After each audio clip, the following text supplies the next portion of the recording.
કેમ છો? સુફાલીની રસોઈમાં તમારું સ્વાગત છે. તો આજે હું તમારી જોડે આજે વરસાદ સરસ એવો પડે છે, તો હું એની ભગવાનને ધરાવવા સુખડી બનાવું છું. તો એની માટે તમને ઇન્ગ્રીડિયન્ટ્સ બતાવી દઉં. તો જો 2 વાડકી ઘઉંનો લોટ લીધો છે અને નોર્મલ જે રોટલી બનાવીએ ને એ જ લોટ છે. 1 વાડકી ગોળ છે. ગોળ તમે ગળપણ પ્રમાણે લઈ શકો, પણ 2 વાડકી હું આટલું એટલે નાખું છું કે મને ઓછું ગળ્યું ગમે, એટલે 1 વાટકી ઘી છે.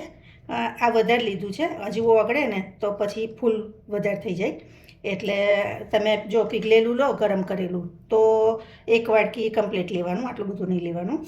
અને આ સૂકા મેવા છે, કાજુ બદામના ટુકડા છે. ચાલો તો રેસીપી શરૂ કરીએ. હવે આ ઘી છે, તો પહેલાં આપણે અંદર ઘી એડ કરી દઈશું. અત્યારે હું બધું એડ નહીં કરું, થોડુંક થોડુંક કરીશ. તો જો આટલું ઘી અત્યારે રહેવા દઉં છું, એ પછી એડ કરીશું. હવે આ લોટ લીધો હતો ને એ એડ કરી દઈશું.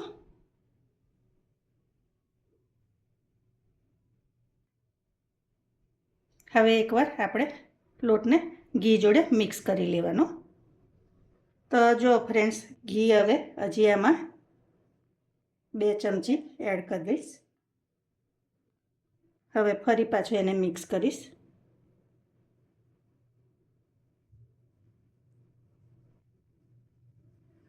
હવે આ જેમ મિક્સ થશે ને એમ ઘી છૂટું પડશે, એટલે તમારે આટલું જ એડ કરવાનું.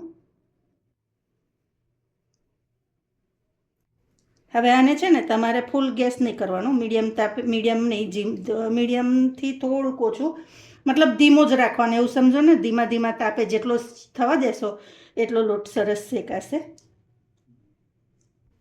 તો ફ્રેન્ડ્સ, તમને એક એવી વસ્તુ કહું કે જો તમે આ રીતે સુખડી બનાવશો ને મારી કીધેલા પ્રમાણે, તો બાદાદાને મોઢામાં દાંત પણ નહીં હોય ને તો પણ એટલી સોફ્ટ થાય છે ને કે મોઢામાં મૂકતામાં જ ઓગળી જશે, એટલી સરસ થશે. સુખડીની રેસીપી મેં ફેસબુક પર ને યુટ્યુબ પર ઘણી શેર કરી છે, તો પણ આ થોડીક એના કરતાં અલગ ટાઈપથી બનાવું છું, એટલે મને થયું કે ચાલો તમારી જોડે રેસીપી શેર કરું. હવે જો આટલું આપણું ઘી વધ્યું હતું ને એ પણ હું અંદર એડ કરી દઉં છું. તો આટલું આ પ્રમાણે તમારે માપ લેવાનું. તો જો ફ્રેન્ડ્સ, મને લોટ શેકતા 10 મિનિટ જેવું થઈ ગયું છે. હજી 5 મિનિટ આપણે એને બરાબર શેકાવા દઈશું. 5 મિનિટ પછી સરસ એવો શેકાઈ જશે લોટ. સુગંધ આવે ને વધારે, અત્યારે થોડીક આવે છે, પછી વધારે આવે ને ત્યારે તમારે સમજી જવાનું કે સરસ એવી શેકાઈ ગયો છે લોટ. તો જો ફ્રેન્ડ્સ, આટલું શેકાઈ જાય ને એટલે આ દૂધની મલાઈ છે, અત્યારે જ દૂધ લીધું ને એની ગરમ કરેલી મલાઈ છે, તો આપણે એ એડ કરી દેવાની. અને 1 ચમચી જેવું દૂધ પણ જોડે એડ કરી દઈશ. અને આને આવી રીતે કરી લેવાનું. આનાથી તમારી સુખડી છે ને બહુ જ સોફ્ટ હશે, તમે વિચાર્યું પણ નહીં હોય એટલી સરસ સોફ્ટ હશે. હવે તમને એવું થશે કે આ તો બબલ થવા મળ્યા, એ પણ અત્યારે સરસ એવા બંધ થઈ જશે. અને ગેસની ફ્લેમ તમારે ધીમી જ રાખવાની, ફૂલ બિલકુલ નહીં કરવાનું.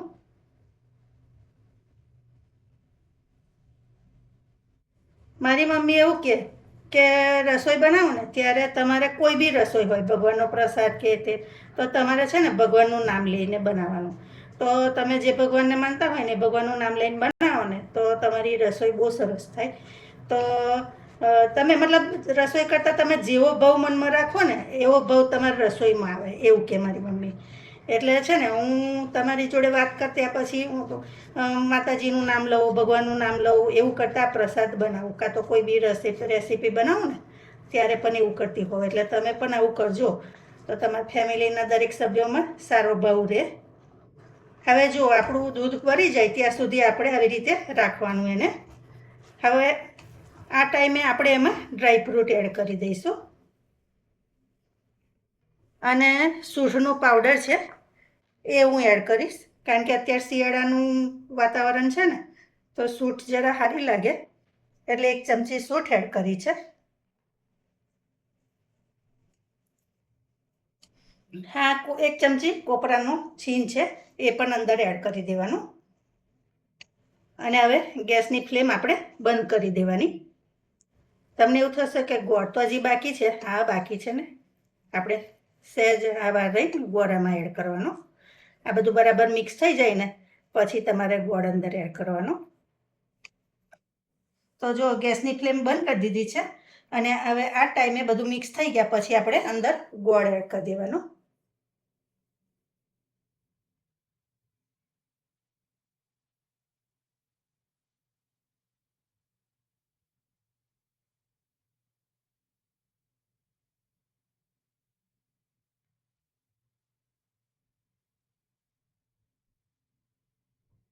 હવે ગોળ નાખશો ને એટલે તમારું મિશ્રણ આમે ઘટ થઈ જશે.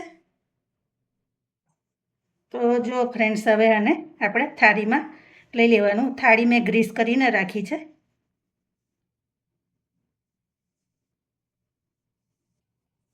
હવે આમાં આપણે સરસ એવું એને પાથરી દેવાનું.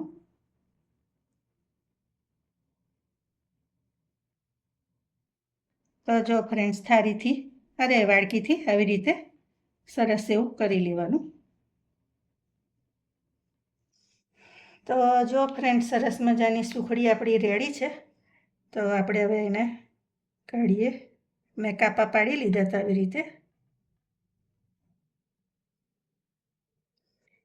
એટલી સોફ્ટ થાય છે ને કે મારે એને ધીમે રહીને લેવી પડે.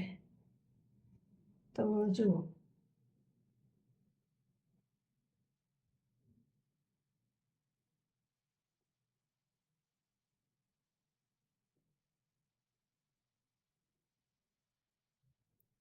તો જો ફ્રેન્ડ્સ, સરસ મજાની સુખડી રેડી છે. હું તમને એક તોડીને પણ બતાવું.